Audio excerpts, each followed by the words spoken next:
Hello viewers, मैं अजय कुमार, सहायक प्राचार्य अर्थशास्त्र, हरिहर साह महाविद्यालय उदा किशनगंज, पुनः इस वीडियो के माध्यम से आप लोगों के बीच उपस्थित हूँ। समष्टि अर्थशास्त्र के तहत अध्ययन किए जाने वाले टॉपिक मुद्रा की पूर्ति से संबंधित मुद्रा के स्वरूप को लेकर आज मैं बात करूंगा। मुद्रा की माने मनी की। क्या है मनी? मुद्रा क्या है? करेंसी क्या है? मुद्रा और करेंसी में अंतर क्या है? फिर लिक्विडिटी क्या होती है? और आप लोगों ने सुना होगा क्वासी मनी, नियर मनी, ये सब कॉन्सेप्ट्स क्या है? आज हम उन्हीं कॉन्सेप्ट्स की चर्चा करेंगे इस वीडियो में, तो बने रहिए मेरे साथ। चलिए चर्चा शुरू करते हैं। सबसे पहले हम लोग देखेंगे कि मुद्रा का विकास समाज में, यहाँ समाज से मैं केवल भारतीय समाज या अमेरिकी समाज नहीं ले रहा। समाज मेरा मतलब है विश्व। तो किस प्रकार हुआ? आप लोग जानते हैं सबसे पहले बार्टर इकोनॉमी थी। मतलब लेन देन के लिए लोग वस्तु के बदले वस्तु का प्रयोग करते थे, जैसा मैंने से के नियम में भी चर्चा की थी। मतलब हर वस्तु दूसरे वस्तु के लिए वो डिमांड होती थी, जो बाज़ार में बिकने के लिए आती थी वो अगले वस्तु के लिए डिमांड होती थी, बार्टर इकोनॉमी। तो इस तरह से मुद्रा के रूप में सबसे पहले वस्तु का यूज़ किया गया। उसके बाद सहूलियत के लिए धातु मुद्रा आई, फिर पत्र मुद्रा आई। उसी प्रकार कौड़ी हम लोगों के हम लोग जानते हैं कि हम लोगों को बहुत लगभग जब से हम लोग बच्चे थे उस समय हम लोग कौड़ी से खेला करते थे, और हम लोग के दादाजी लोग बताते थे कि इसका यूज़ पहले कभी मुद्रा के रूप में भी या खरीद बिक्री के रूप में भी होता था। कौड़ी के भाव आप लोगों ने कहावत भी सुनी होगी। तो यही चीज़, तो अनाज, सीप, कौड़ी, उसके बाद ये धातु मुद्रा, पत्र मुद्रा। अब उसके बाद नए आधुनिक युग में आप लोग देख रहे हैं साख मुद्रा, प्लास्टिक मुद्रा। प्लास्टिक मुद्रा क्या है? यही जो हम लोग डेबिट कार्ड, क्रेडिट कार्ड इस्तेमाल करते हैं उसी को हम लोग प्लास्टिक मुद्रा कहते हैं। ठीक है, तो यही इसके विकास का क्रम है और ये रुकेगा नहीं, ये जारी रहेगा। ठीक है, ये जारी रहेगा। नए नए रूप इसके आएंगे मुद्रा के। ये एक तरह से विकास है। तो अब चलिए देखते हैं कि इसको परिभाषित भी करने का प्रयास विभिन्न अर्थशास्त्रियों ने किया। तो विभिन्न अर्थशास्त्रियों ने जो इसे परिभाषित करने का प्रयास किया, तो किस दृष्टिकोण को अपनाया? कुछ अर्थशास्त्रियों ने संकुचित दृष्टिकोण अपनाया। तो संकुचित दृष्टिकोण में उन लोगों ने या तो मुद्रा के वो मापनीयता शक्ति जो होती है किसी वस्तु के उपयोगिता की, उसको लेकर के अपनी परिभाषाएं दी। कुछ लोगों ने क्या कहते हैं, उसके अमूर्त रूप जो मापनीयता थी उसकी चर्चा किया। फिर मूर्त रूप जो जैसे कि उसको कैसे काउंट किया, सिक्का, पत्र, मुद्रा आदि। ठीक है, इस पर फोकस करके उन लोगों ने अपनी परिभाषा दी। फिर आगे चलकर जब इन दृष्टिकोणों की आलोचनाएं हुई तो अर्थशास्त्रियों ने इसके एक व्यापक दृष्टिकोण को ध्यान में रखकर मुद्रा की परिभाषा की। इसी व्यापक दृष्टिकोण में ही हम लोग वाकर और उनके सहयोगियों की परिभाषा देखते हैं कि मुद्रा वही है जो मुद्रा का कार्य करे। अब मुद्रा का कार्य क्या है ये आप लोग सहज समझ सकते हैं कि विनिमय का सुगम्य साधन। ठीक है, तो व्यापक दृष्टिकोण इतना ज़्यादा व्यापक था कि उसके क्षेत्र का सीमांकन करना अर्थशास्त्रियों के लिए कठिन हो गया। ठीक है, तो मुद्रा क्या है आप लोग समझे होंगे। तो अब चलिए हम लोग देखते हैं कि करेंसी क्या है। करेंसी, चलार्थ जिसको हम लोग बोलते हैं। तो चलार्थ जो है विधि ग्राह्य, लीगल टेंडर, मतलब विधि से ग्राह्य, मतलब कि कानूनी रूप से उसको उस क्षेत्र में मान्यता प्राप्त होती है कि ये वस्तु जो है या ये चीज़ जो है, जैसे वो धातु का सिक्का हो सकता है, पत्र मुद्रा हो सकता है, प्लास्टिक मनी हो सकता है, जो भी विधि ग्रहण करे उस मतलब विधि के द्वारा जिसको मान्यता प्राप्त हो। जैसे हमारे इंडिया में है रुपया, इसको विधि से मान्यता, हम लोग उसको मना नहीं कर सकते लेने से कि मैं ये रुपया नहीं लूँगा, ठीक है।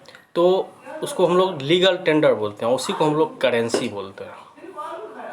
और मुद्रा क्या है? मुद्रा लीगल टेंडर से अलग है। मुद्रा अपने आप में लीगल टेंडर के अलावा भी बहुत कुछ है। मुद्रा लीगल टेंडर तो है ही, उसके अलावा भी बहुत कुछ है, अर्थात उसका आधार सर्वमान्यता है, ठीक है। उसमें कोई भी चीज़ मुद्रा हो सकती है जिसके प्रयोग से हम विनिमय कार्य को अंजाम दे सकते हैं। आज भी अगर हम किसी वस्तु के बदले वस्तु को खरीदना चाहें और अगर वो संभव हो परिस्थितिजन्य कंडीशन में, तो हम लोग ऐसा कर सकते हैं और उस समय वो वस्तु मुद्रा की तरह ट्रीट होगी। तो कहने का मतलब है कि मान्यता, सर्वमान्यता जो है वो मुद्रा का आधार है। और करेंसी जो है, करेंसी हम उसी को कह सकते हैं जो लीगली अप्रूव्ड है, लीगल टेंडर जिसको बोलते हैं, विधि ग्राह्य है, उसी को हम लोग चलान या करेंसी कहते हैं। तब आगे चलिए देखते हैं कि हम लोग इस मुद्रा के अध्ययन में एक चीज़ देखते हैं, तरलता की अवधारणा। तरलता क्या होती है? तरलता क्या होती है कि आप लोग जानते होंगे किसी वस्तु का जो रूप है वो या तो ठोस हो सकती है, या द्रव हो सकती है, या गैस हो सकती है। द्रव को हम लोग तरल भी पदार्थ भी बोलते हैं। तरल क्यों बोलते हैं? तरल इससे बोलते हैं कि उसको जिस भी बर्तन में डाल दीजिए वो उसी का शेप ले लेता है, ठीक है।